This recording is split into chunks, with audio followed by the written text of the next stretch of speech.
Congress party के प्रदेश अध्यक्ष ने जिस प्रकार चुनाव को लेकर अनर्गल बयानबाजी की है, पहले वो अगर अपने गिरेबान में झांके और चुनाव को अपने कार्यकाल में जिन्होंने मजाक बनाकर रख दिया था, आज वो अनावश्यक बयानबाजी और सलाह दे रहे हैं। वो बयानबाजी और सलाह देने से पहले अगर अपने गिरेबान में झांक लेंगे तो ज्यादा बेहतर होगा कि राजस्थान नगरपालिका अधिनियम की धारा 10 राजस्थान सरकार को अधिकृत करती है कि वो जब चाहे नगर निकायों की सीमा में परिवर्तन कर सकती है, जब चाहे तब वो उनका पुनर्गठन कर सकती है, जब चाहे तब वो उनके वार्डों का पुनर्सीमांकन कर सकती है। 309 नगर निकायों को चुनाव को लेकर अब किसी प्रकार की बाधा नहीं है। जहां तक स्वायत्त शासन विभाग के नगर निकायों के चुनाव का प्रकरण है, राज्य सरकार की मंशा जल्दी से जल्दी चुनाव हो और उसके लिए आवश्यक वैधानिकताओं का पालन करते हुए जितना जल्दी संभव हो हम चुनाव कराने के लिए तत्पर हैं। लेकिन कांग्रेस पार्टी के प्रदेश अध्यक्ष ने जिस प्रकार चुनाव को लेकर अनर्गल बयानबाजी की है, पहले वो अगर अपने गिरेबान में झांके और चुनाव को अपने कार्यकाल में जिन्होंने मजाक बनाकर रख दिया था,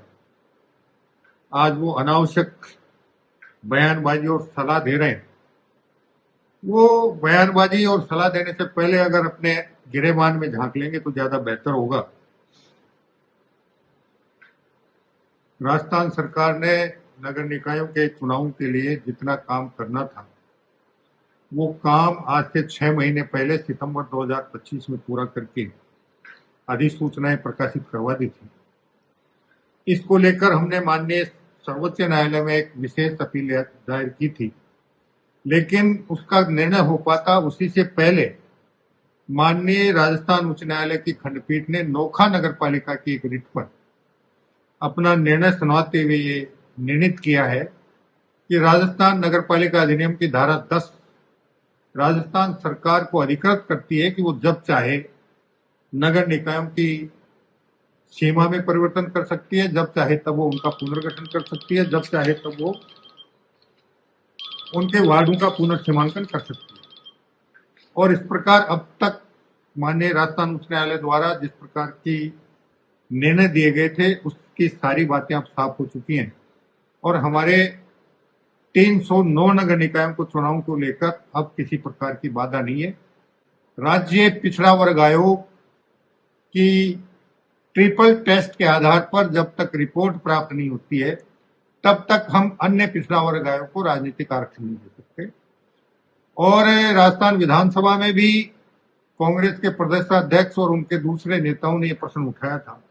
मैंने विधानसभा में भी उनसे साफ तौर पर कहा था कि अगर आपकी मंशा ये है कि अन्य पिछड़ा वर्ग को राजनीतिक आरक्षण दिए बगैर चुनाव करवा दिए जाएं तो आप लिखित में मांग करें, हम निश्चित रूप से उस पर उचित निर्णय करेंगे। लेकिन आज तक कांग्रेस या किसी भी विपक्षी दल द्वारा इस प्रकार की कोई मांग नहीं आई है कि पिछड़ा वर्ग आयोग को राजनीतिक आरक्षण दिए बगैर चुनाव करवा। राज्य निर्वाचन आयोग और पिछड़ा वर्ग आयोग दोनों संवैधानिक संस्थाएं हैं, वो स्वतंत्र रूप से अपना काम करती हैं। राज्य सरकार का उनके काम में किसी प्रकार का कोई दखल नहीं है। वो जब भी अपना निर्णय प्रस्तुत कर देंगी, राज्य सरकार तुरंत उस के अनुसार आगे की कार्रवाई करने के लिए तत्पर है।